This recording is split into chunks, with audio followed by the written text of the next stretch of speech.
All right, welcome. Today we're diving into a really clever Python library called nodejobs. It's designed to solve a super common developer headache. How do you run and track background tasks in a way that's simple, but not, too simple? So first things first, let's set the stage and talk about the core problem that nodejobs was built to fix. We'll call it the job runner dilemma. I mean, you've totally been here, right? You're in your Python script and you need to kick off some external command.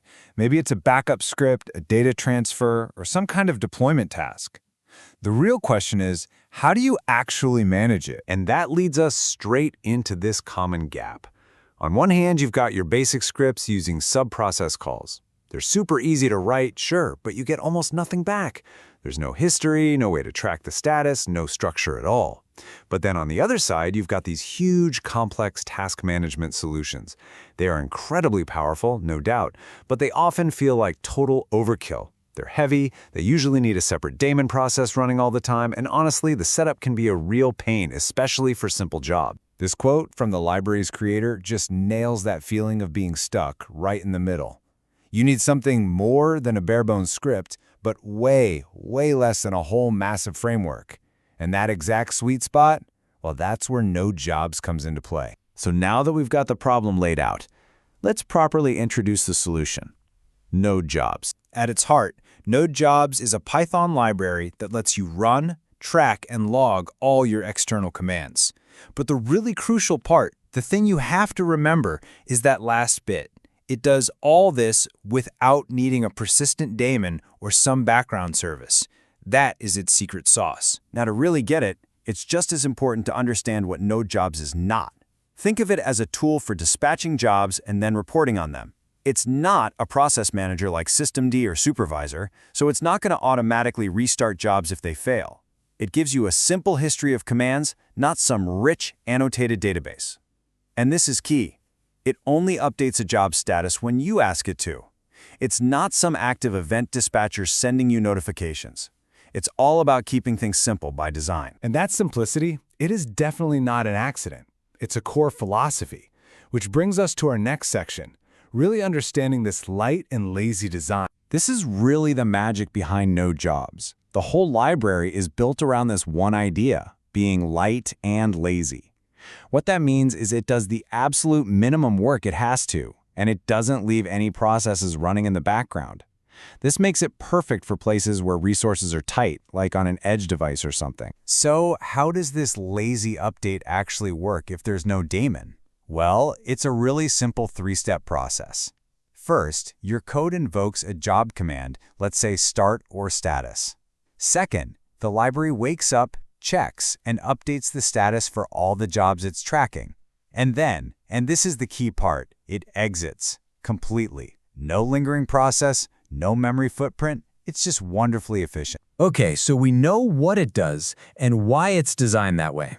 So now let's peel back the curtain a little bit and see how this thing is actually put together under the hood. The architecture is just beautifully simple. It's broken down into three main modules.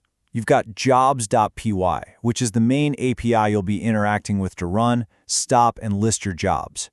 That API talks to jobdb.py, which handles all the storage using a simple SQLite database. That's what remembers your job history. And finally, you have processes.py, which is the real workhorse that uses the psutil library to manage the actual system subprocesses. And these modules are built from just a few key classes. The jobs class, that's your main entry point. It uses the processes class to actually run the commands. All the info for a job, its ID, its status, its process ID, gets stored in a job record object. And this is schema-driven, which is just a fancy way of saying that data structure is really strict, which helps prevent errors. If you want to find specific jobs, you use a job filter. And the jobdb class manages all that data, making sure everything stays nice and consistent. Okay, so we get to the most important question, right? Is this the right tool for your project? Let's take a look at where nodejobs really shines. Nodejobs is pretty much perfect for things like automated install scripts, project deployments, or simple data backup operations. Think about running the setup stages for an application, or, like we mentioned, kicking off instructions on an edge device like a Raspberry Pi, where you have to be careful with resources. These are the sweet spots, tasks that need some structure and history, but don't need the heavy overhead of a giant framework. So if we're going to sum it all up, the benefits are pretty clear. It's simple. You get a full command history with just a few lines of code. It's extensive because it's so small and clean, you can easily build your own custom utilities right on top of it.